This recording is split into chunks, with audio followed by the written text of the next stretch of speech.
Welcome guys, and in this video I'm going to show you how to align objects in Tinkercad. So let's get started. First of all, take your mouse and left click and drag like this.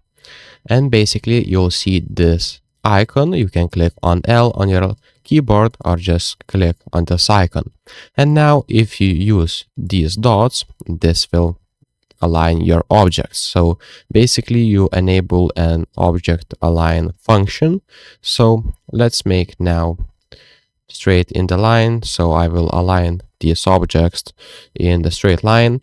And now if I want to align together, what I will do is click on this point, and as you can see it shows a preview. If I select a different point, it shows different preview. So I will go with this one, and now when I'm done, I just click random with the mouse somewhere, and that will basically quit your function. And now if I want to align again, I will select, let me just put it down, I will drag the mouse again, and as you can see, if I select the different points that I need to select, you'll see that I'm aligning these objects. So if this video was being helpful, please make sure to subscribe to Guide to Everything, comment down below for the algorithm, and see you in the next one. Peace.